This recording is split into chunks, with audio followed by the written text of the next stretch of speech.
Hey, I'm Jason Loughlin and welcome to the channel. In this lesson, I'm going to show you how to take one of my favorite Brent Mason licks to the next level using something called chord tone sequencing.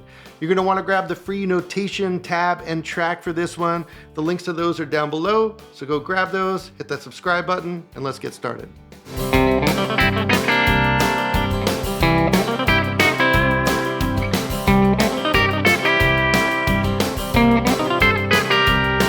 We all love Brent Mason's guitar playing, one of the greatest telly players on the planet, one of the most recorded telly players too. Let me know your favorite Brent Mason solos down below in the comments.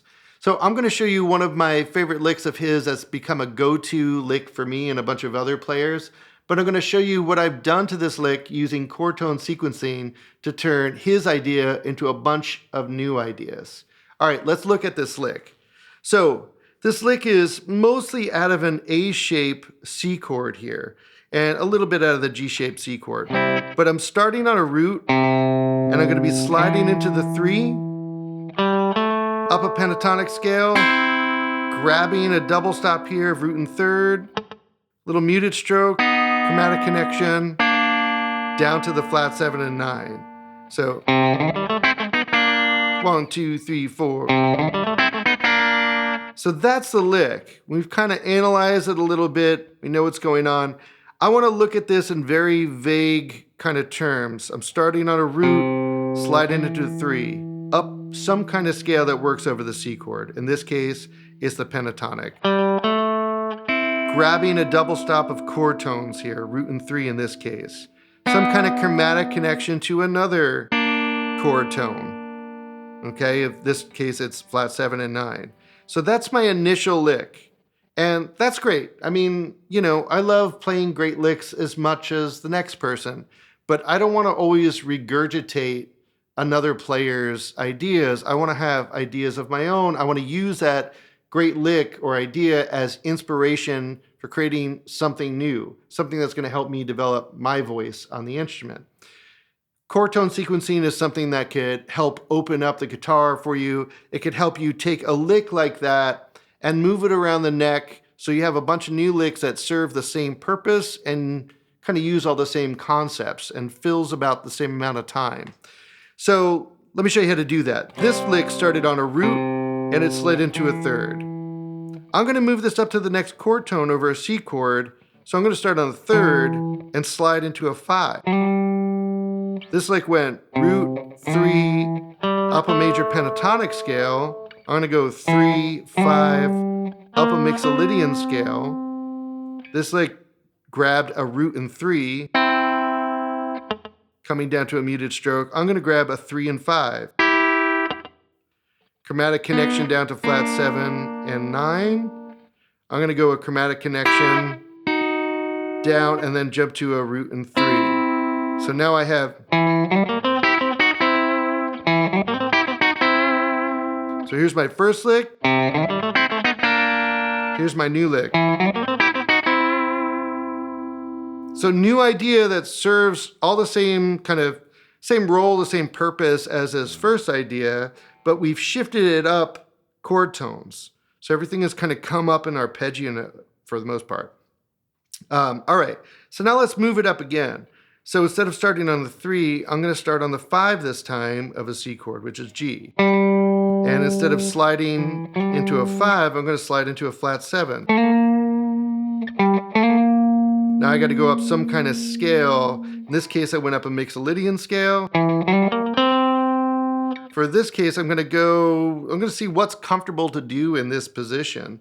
So I'm going to go up a minor pentatonic. That's going to sound good. It's going to be easy to play. And it's going to give me a nice kind of bluesy sound over that C chord. And then I'm going to grab a 5 and flat 7. On the last lick, I was grabbing a 3 and 5. So that's the next chord tone up. Now, I don't really have too much of an opportunity to get a chromatic connection because it would add an extra double stop and it would kind of elongate the lick a little bit. And I really want to try to keep all of my sequencing of this lick to be about the same amount of time so it could fit the same amount of time that the original lick does. So I'm going to have to cheat this a little bit to make it work. I'm gonna come up to that 5 and flat 7. I'm gonna go down to an F chord, you know, F and A, kind of getting that enclosure down here that you usually do off of an E. So I'm gonna grab that. And then I'm gonna drop back to the 3 and 5 with a little half step approach to the 3. So slow.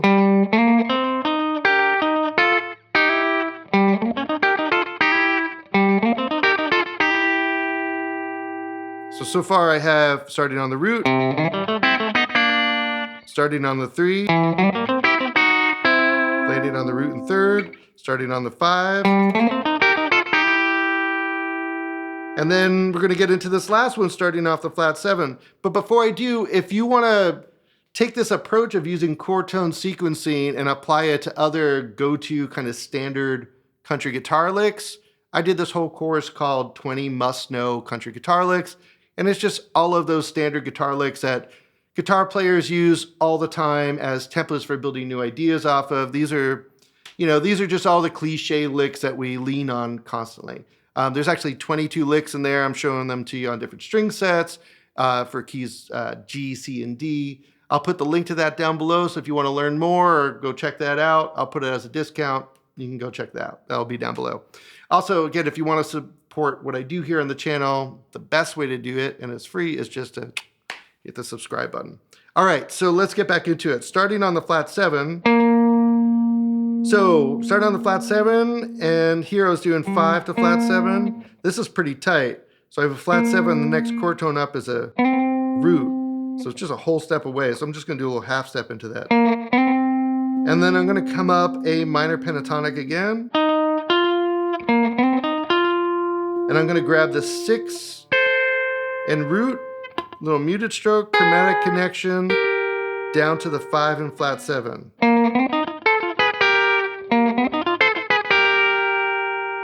So now I have a lick off of the root, off of the 3, off of the 5, and off of the flat 7. So one lick that a lot of people know and a lot of people play and a lot of people largely associate with Brent Mason has kind of given birth to these 3 other licks that, you know, don't really sound like a lot of other players. Those are interesting licks that you don't hear all the time. And they're really helping us look at the fretboard differently. They're really helping us practice creativity. You know, just finding this kind of concept and this kind of sound in other places on the neck. So that's great. We did that on one string set in C. If you were to take next steps with this, I would say do that in a bunch of other keys. I would also say move that around to other string sets. See if you could play that on other string sets. You might have to tweak it, make it work for other string sets. But I see all that as a good thing when you have to troubleshoot a lick. So you may not be able to do this lick, say this first lick, on the low 4 strings the same way, but there may be another way you can kind of cheat it and get the same kind of vibe across without playing exactly the same notes. Great way to change the way that you look at the fretboard and just open up your vocabulary. It's never about how many licks you know, but what you do with all these licks. I hope you enjoyed this lesson, and I hope you're inspired to use chord tone sequencing with some of your favorite country guitar licks. To be honest, you could use these with any licks. It really doesn't matter what the genre is. This is a really great device to apply to any lick to get more ideas from, you know, one lick. If you want to apply this to a bunch of the go-to standard country guitar licks, then go check out that course, 20 must-know country guitar licks. I'll put a link to that down below and I'll put it on sale for you. And if you want to support the channel, the easiest way to do that, of course, is to just hit the subscribe button. Helps me out a bunch. Thanks again for watching. I'll see you in another video.